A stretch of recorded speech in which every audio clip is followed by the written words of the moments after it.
नमस्कार मंडळी, नवीन ब्लॉगमध्ये तुमच्या सगळ्यांचं हार्दिक हार्दिक स्वागत.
दादा बसला.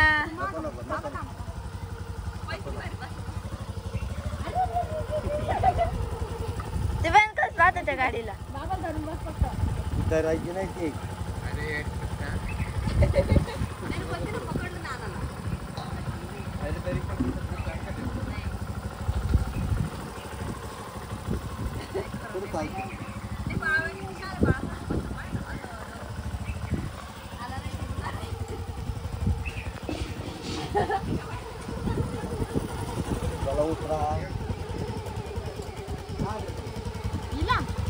उतरली पाहिजे ती.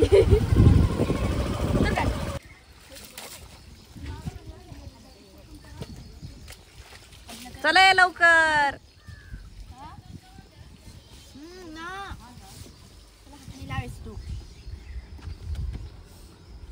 हिला हिला तिला सोडून दे सावरगावाला ज्योतीला.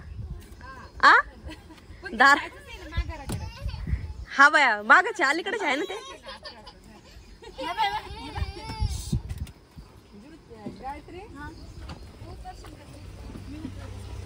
काय करायचं होतं ना, कोणाची गाडी कशी म्हणजे असं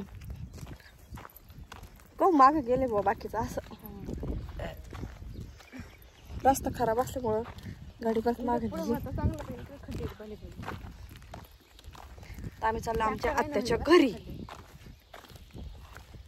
आत्याच्या घरी चालले. मी तर फर्स्ट टाइम चालले इकडच्या घरी. तिकडच्या घरी नेहमी जायचं. हा नवीन घरी आहे ना.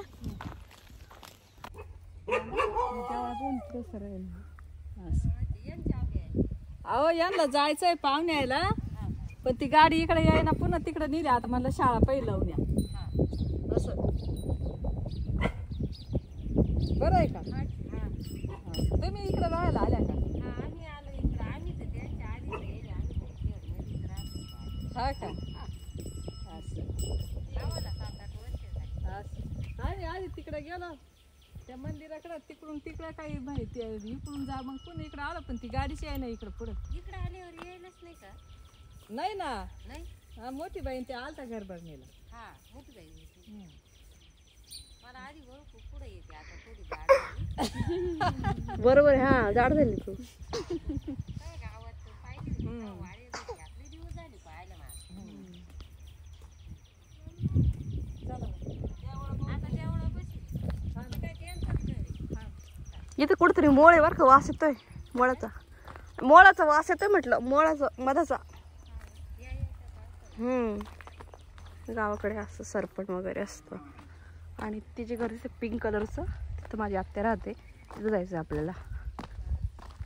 शेती बघा कशी मस्त शेती.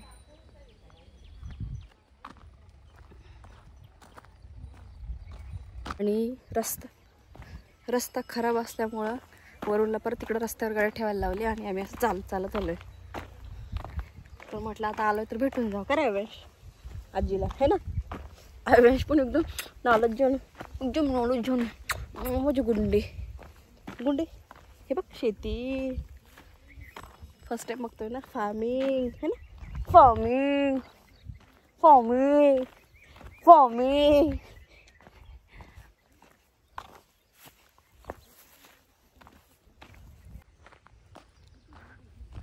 इकडं बंगले तर खूप छान छान, पण रस्त्याचाच प्रॉब्लेम आहे. असे रस्ते असल्यामुळं 4 व्हीलर येण्याचा खूप मोठा प्रॉब्लेम आहे.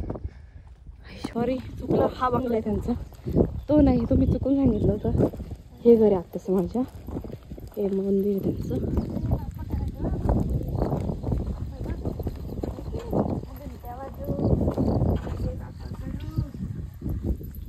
चला इथूनच ना, चला.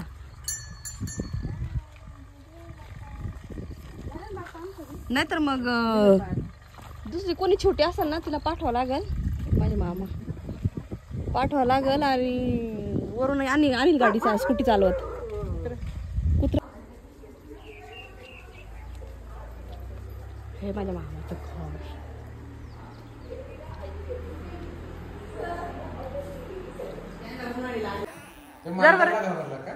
नाही तर चाली करा.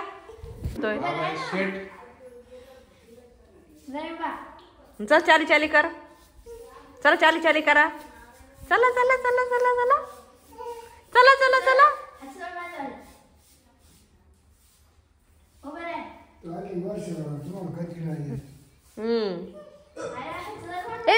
कॅट दे हात लाव कॅटला. चल कॅटला हात लाव. वाव कॅट हात लाव. माऊला हात लाव. तेव्हा कसं लावतो. कुत्री मांजराला समज. नको नाही करू. नाही ती गरीब आहे का हो.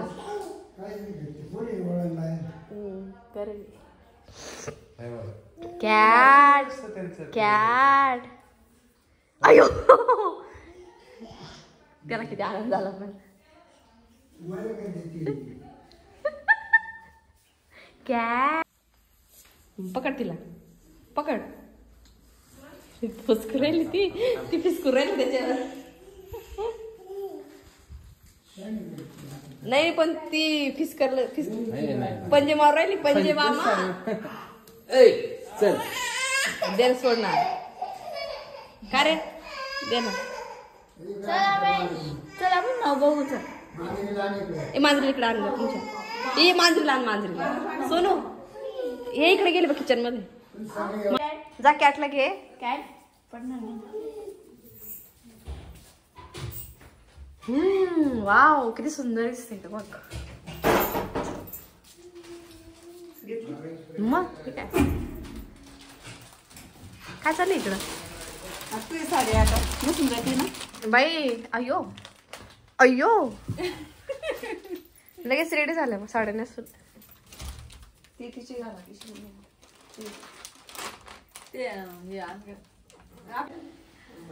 ये ग इकडे सोनी. ती काय यायचं नाव ये ना का तुला पण लावायचं. बरं ठीक आहे. सोनी ये ग इकडं. काहीतरी तुळशी लावून आता बाहेर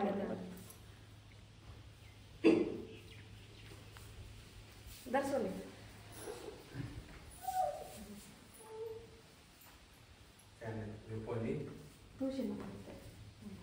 थांब आता लय गेला वाटतं. थांब 2 मिनिट. झोपाली शिकेली काय त्याने. जाऊ त्याचा टाइम झाला. जय बाप्पा. घे ना त्या धुवून काढ ना बाहेर. नाही नाही डायपर नाही आणलं मी दुसरं. जाऊ द्या, इथं जायचंय. डायपर नाही आणलं मी, त्याच्यामुळे इथं जायचं म्हटलं, मग डायपर वगैरे काही चांगलं नाही दुसरं.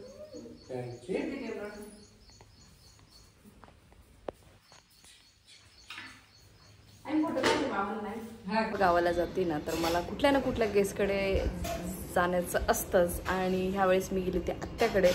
तर तुम्ही बघितलं असेल, आत्या अशा पहिले ना गावामध्ये असायच्या. म्हणजे आमचं जे गाव आहे, माझं जे माहेर आहे ना, तिथून काहीतरी 10-15-20 मिनटावरती त्यांचं दुसरं गाव आहे धामोडा म्हणून, तिथं असायच्या.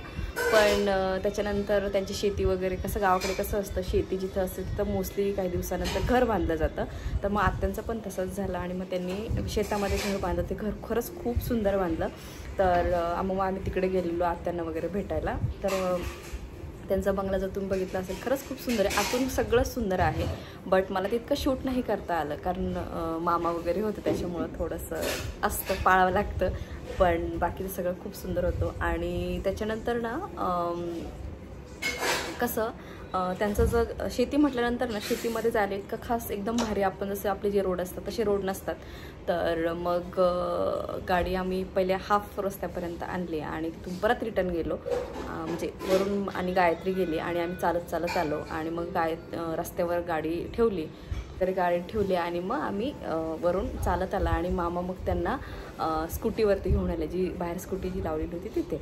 तर सांगायचं असं की कसं गावाकडे असंच असतं. म्हणजे काही दिवसांनी ना मळ्यामध्ये राहायला जातं, तिथं आपली शेतीचे कामं असतात ना, तिकडे एका आपल्या स्वतःच्या हक्काच्या शेतीमध्ये घर बांधलं जातं आणि मग तिथे राहणं असतं. म्हणजे शेतीला जवळच्या जवळ पण काम करता येतं.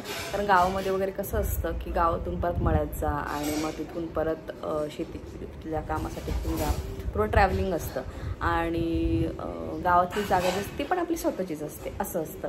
तर मग आम्ही घरी गेलो, आत्याकडे वगैरे गेलो. आणि मामांनी मला खूप काही काही विचारलं, कारण आम्ही बऱ्याच दिवसानंतर भेटलो. म्हणजे माझ्या भावाच्या लग्नामध्ये भेटलो होतं, 1-2 वर्षानंतरच भेटलो असं. तर मग वरूनच्या आणि मामांच्या खूप गप्पा झाल्या. तोपर्यंत बायकांचं टॉक्स म्हणजे पोहे वगैरे झाले. मला ते बाकीचं काही शूट नाही करता, कारण गप्पा महत्त्वाचे होते, त्याच्यामुळे मी काय ते शूट नाही केलं.